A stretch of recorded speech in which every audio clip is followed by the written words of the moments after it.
नमस्कार, आप देख रहे हैं एंटी कोरोना टास्क फोर्स और मेरा नाम है स्मृति मिश्रा। पढ़ोगे लिखोगे तो बनोगे नवाब, ये कथन 2021 में कितना सच साबित हो रहा है वो तो हम सब देख रहे हैं।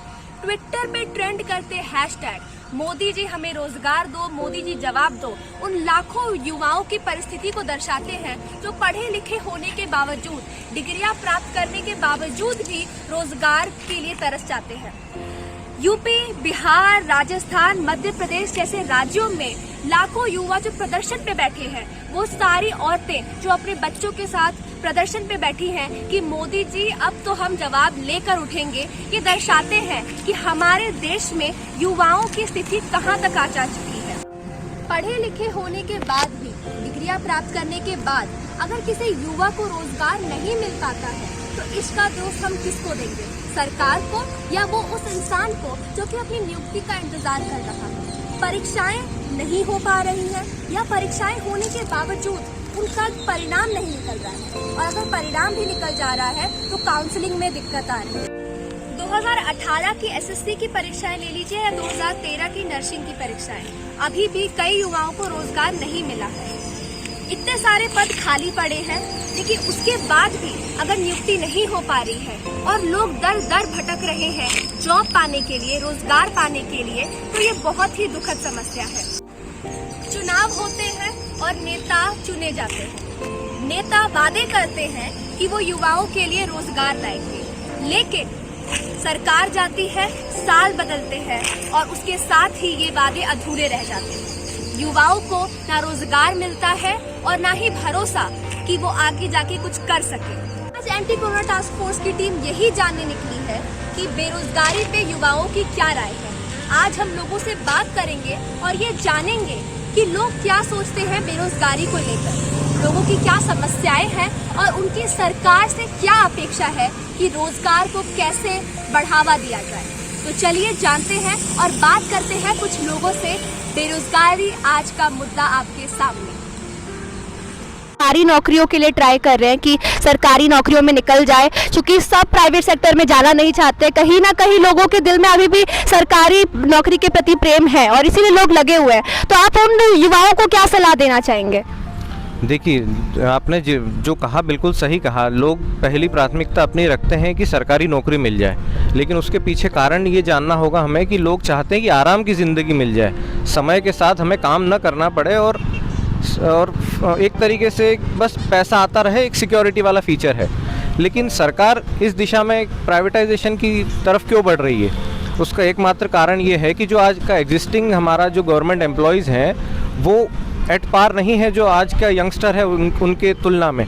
अगर हम देखें BSNL में काफ़ी स्टाफ क्यों कम करना पड़ा, उसका ये कारण रहा कि जो पिछली सरकारें रही होंगी उन्होंने कभी इस दिशा में सोचा नहीं कि जो ऑलरेडी एग्जिस्टिंग एम्प्लॉयज़ हैं उनको ट्रेनिंग देके उनका अपलिफ्टमेंट किया जाए।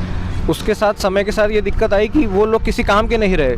टेक्नोलॉजी के साथ वो लोग अपने आप को ऑब्सोलीट फील करने लग गए। जैसे मेरे फादर खुद एक गवर्नमेंट एम्प्लॉय थे, लेकिन वो फील करते थे कि अगर उनको समय के साथ गवर्नमेंट ट्रेनिंग देती कंप्यूटर चलाने की तो ही could also be performing well as compare to the youngster जो आधी तनख्वाह और आधी कीमत में काम करने को भी तैयार है। तो ये पिछली सरकारों की गलतियां थी जो अभी झेलना पड़ रही है। और सेकंड फीचर ये है जो मैं गवर्नमेंट से एक्सपेक्ट करता हूँ आने वाले समय में, कि उन्होंने परफॉर्मेंस बेसिस पे लोगों को प्रमोशन देना चाहिए, सिर्फ इसीलिए कि वो किसी एक पर्टिकुलर क्लास या सोसाइटी से बिलोंग करता है, या पोलराइजेशन करने के बजाय परफॉर्मेंस बेसिस पे अगर ग्रोथ होगा तो हमें प्राइवेटाइज़ करने की ज़रूरत ही नहीं पड़ेगी। जैसे हम देखें, मैं एकेडमिक्स में से बिलोंग करता हूँ, तो मैं एज ए प्रोफेसर लोगों को, बच्चों को पढ़ाता हूँ, तो मैं ये देखता हूँ कि हर कोई प्राइवेट की तरफ जाने से कतराता है। लेकिन इंजीनियरिंग कॉलेजेस के छात्र इस तरीके से नहीं सोचते। वो ये जानते हैं कि अगर हमें परफॉर्मेंस बेसिस पे ईयरली बोनस मिलेगा, इंक्रीमेंट मिलेगा, या हम स्विच करते हैं तो हमारा पैकेज डेफिनेटली गवर्नमेंट जॉब से बहुत ज़्यादा निकल जाता है। तो इसी तरीके से अगर गवर्नमेंट, काफ़ी देशों में हम देखते हैं कि वहाँ पे जो प्रोफेसर्स की भर्ती होती है वो परफॉर्मेंस बेसिस पे टेन्योर ट्रैक्ड प्रोफेसर्स की भर्ती होती है। उसका मतलब ये है कि अगर वो कंसिस्टेंटली सर्टेन ईयर्स तक परफॉर्म करेंगे तभी उनको ग्रोथ मिलेगी, like from assistant professor to associate to full prof. लेकिन ये प्रॉब्लम इंडिया में है कि ये आप एक्सपेक्ट करते ही नहीं है कि आउटपुट कुछ निकले, बस समय के साथ उनका प्रमोशन मिलते जाना है, उनकी सैलरी बढ़ती जानी है। अब मैं खुद एक टेम्पररी कॉन्ट्रैक्चुअल पोजीशन में हूँ, मैं खुद ही चाहता हूँ कि गवर्नमेंट जॉब लग जाए, लेकिन जब मैं ये समझता हूँ कि ये गवर्नमेंट जॉब लगने के लिए मुश्किलें क्यों आ रही हैं। अगर मान लीजिए एक फुल प्रोफेसर है जो 60-65 ईयर का एज का प्रोफेसर है, वो आज 2.5 लाख की सैलरी ले रहा है, लेकिन हमारे जैसे जो यंग एज के लोग हैं 35 में भी आज मैं 50,000 नहीं ले पा रहा हूँ, जस्ट बिकॉज कि इतने सीनियर लोग बैठे हुए हैं हमसे 5 गुना सैलरी पे।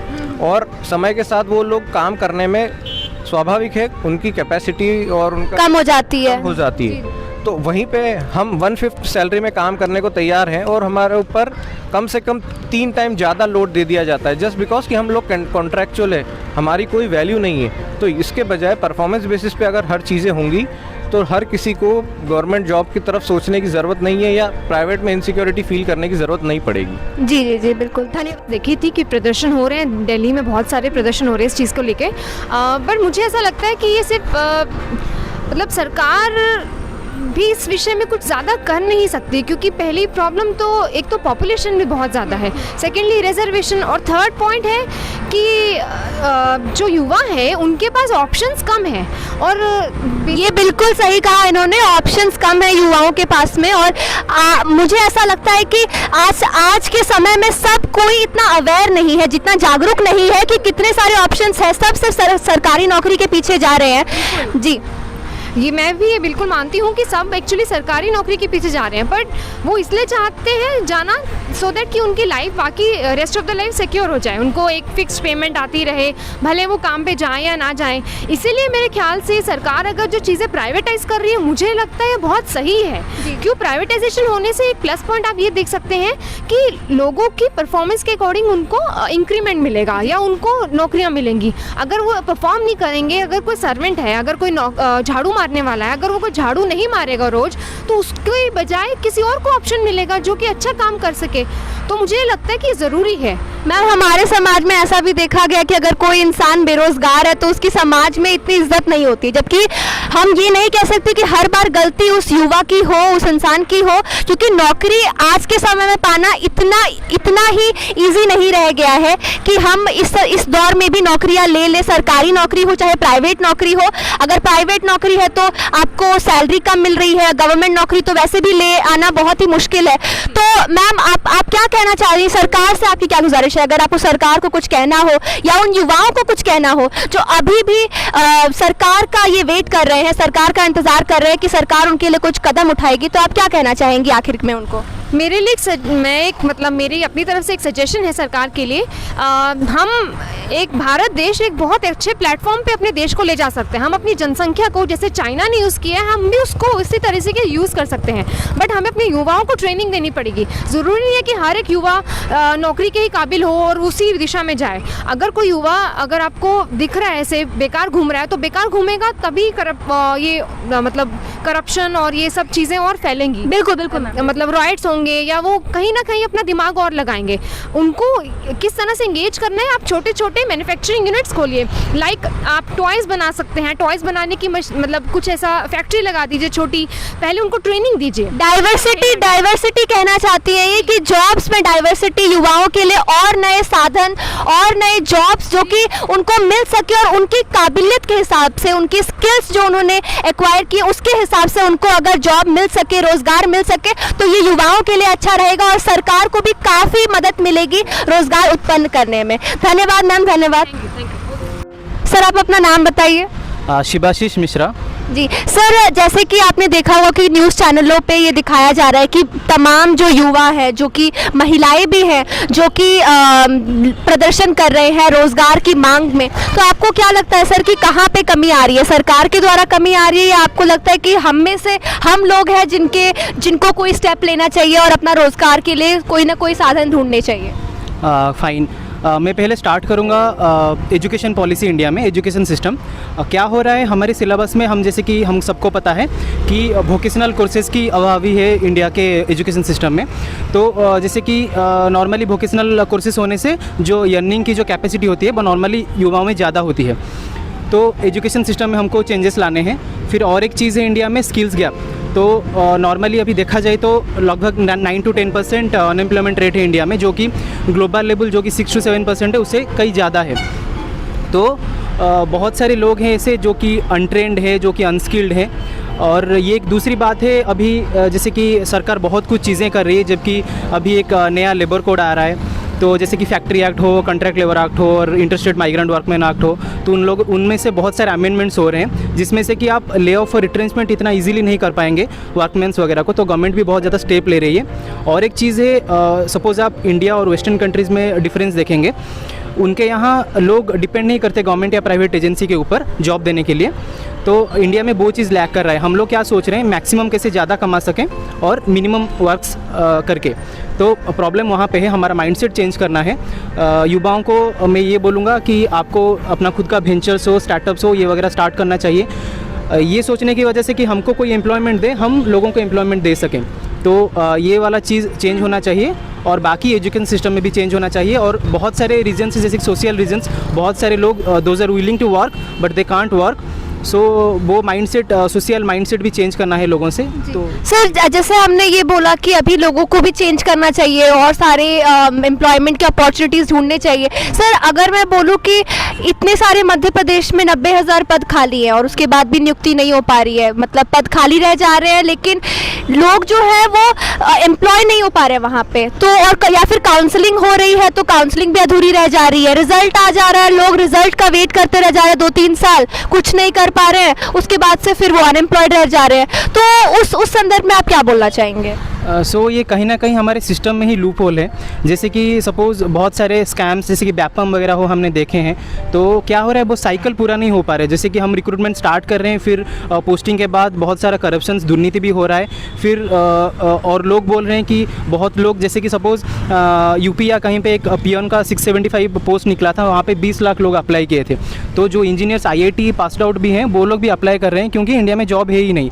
और जॉब अप्लाई करने के बाद भी वो क्या होता है, बहुत सारी डिग्री प्राप्त जो छात्र है, युवा है, उनको जॉब नहीं मिल पा रही है और वो भी दर भटक रहे हैं। एग्जैक्टली। तो उसमें क्या हो रहा है, आप बोल सकते हैं कि स्किल्स गैप हो सके, या फिर ट्रेनिंग का लैकिंग हो सके, या फिर गवर्नमेंट का इनकैपेबिलिटी हो सके। तो उस चीज़ को हमको ध्यान में रखना होगा। पर मैं एक चीज़ बोलना चाहूँगा, जितना भी सोर्स हो, आप सोर्स बढ़ा नहीं सकते। और India still being a developing nation, बहुत सारी चीज़ें हैं जो कि हम इंडिया में कर सकते हैं। तो उस संदर्भ में हमको ज़्यादा फोकस डालना होगा, ये मेरा बोलना है। सर, बेरोज़गारी की जहाँ पे बात आती है तो काफ़ी पद ऐसे हैं जो खाली पड़े हुए हैं और काफ़ी जगह पे हमने देखा है कि जितने भी युवा है, अप्लाई करने के बाद, परीक्षा पास करने के बाद काउंसलिंग में भी दिक्कत आ रही है। तो ऐसे केस में आप क्या कहना चाहते हैं सर, सरकार के लिए और युवाओं के लिए, दोनों के लिए आपकी क्या राय है? इसमें सबसे पहले सरकार से रिलेटेड अगर जहाँ तक मेरी अपनी सजेशन की बात है, उसमें ये होनी चाहिए कि ठीक है, सरकार को हमें नोटिफाई करनी चाहिए कि इतने पोस्ट यहाँ पे वैकेंट है, और उस वैकेंट पोस्ट के लिए हमारी मतलब कंप्लीट डाटाबेस का अप्रोच होना चाहिए। और उस पे सरकार से ये उस पे रिक्वेस्ट होनी चाहिए कि आप इन सारे पोस्ट से रिलेटेड जो भी रिक्रूटमेंट की प्रोसेस है उसको एक्सपीडाइट करें, और एक clear communication in form of writing communicate होनी चाहिए, ताकि जो डायलेमा है कि अगर हम डायरेक्टली सरकार को ऐसे क्वेश्चन करते हैं, they will definitely ask okay you tell us क्या क्या इम्प्रूवमेंट करना है। तो वो जब तक हम पूरा कंप्लीट उनको फीडबैक नहीं देते हैं, तो वो लोग भी आई थिंक सबके पास बहुत सारी प्रायोरिटीज़ है, और उस प्रायोरिटीज़ या लिस्ट ऑफ इशूज़ में कौन सा नंबर 1 है, कौन सा नंबर 2 है, वो डिपेंड करता है पब्लिक पे। जी, जहाँ पे इतनी सारी समस्याएं आ रही है, वहाँ पे बेरोजगारी की एक समस्या है जो काफ़ी बढ़ती जा रही है, और उसको सरकार को सबसे ऊपर रख के उसका समाधान निकालना ये काफ़ी ज़्यादा ज़रूरी हो जाता है। सर, आप युवाओं को क्या संदेश देना चाहेंगे कि किस तरीके से रोज़गार प्राप्त किया जा सकता है? तो युवाओं के लिए सबसे पहले है कि एक सिंगल डायरेक्शन में फोकस ना होके स्पेसिफिक जो उनकी कैपेबिलिटी बेस्ड है उस पे वो लोग अटेम्प्ट करें, ताकि एक ही तरह से, जैसे अगर फॉर एग्जांपल 1000 सीट्स है और उसके लिए 2 लाख 3 लाख एप्लीकेशंस जा रहा है, तो definitely okay, one is the process हमारा स्लो है, लेकिन अगर वो प्रोसेस फास्ट भी होता है तो फाइनली रिक्रूटमेंट कितने का होगा, 1000 का होगा आउट ऑफ 2 और 3 लाख। तो ये चीज़ को युवा या जो भी यूथ है उसको हमें कंसिडर करना चाहिए, और हमें मैंने डाइवर्सिफाइड ऑप्शन या अपॉर्चुनिटी की तरफ लुक आउट करना चाहिए। जैसा कि आपने देखा कि हमने कितने सारे लोगों से बात की और ये जाना कि इनकी बेरोजगारी को लेकर क्या समस्या है और रोजगार पैदा करने पे इनकी सरकार से क्या अपेक्षाएं हैं। कोविड-19 महामारी, लॉकडाउन, इन सब के चक्कर में हम ये जानते हैं कि देश की अर्थव्यवस्था ठीक नहीं है। ऐसे केस में सरकार को रोजगार पैदा करना और युवाओं को ये भरोसा दिलाना कि उनके लिए सरकार है, ये काफी आवश्यक हो जाता है। आगे आने वाले समय में मोदी जी और इस सरकार से हमारी यही गुजारिश रहेगी कि वे इन युवाओं के लिए कुछ करें। जहाँ पे नियुक्ति नहीं हो पा रही है वहाँ नियुक्ति के और साधन को आगे बढ़ाएं और नियुक्ति जल्द से जल्द करवाएं। उन युवाओं के लिए ये एक भरोसा बने ताकि आगे आने वाले समय में किसी को भी मोदी जी से शिकायत ना हो कि मोदी जी रोजगार नहीं है। तो इसी के साथ हम आपसे मिलते हैं एक नई एपिसोड में, जहां पे हम समाज से जुड़ी किसी और समस्या के बारे में चर्चा करेंगे और जानेंगे कि जनता की क्या राय है, जनता के क्या सुझाव है सरकार के लिए। अगर आपको वीडियो पसंद आया हो तो एंटी कोरोना टास्क फोर्स के चैनल को सब्सक्राइब करें और लाइक और शेयर करना ना भूलें वीडियो को। तब तक के लिए नमस्कार, जय हिंद।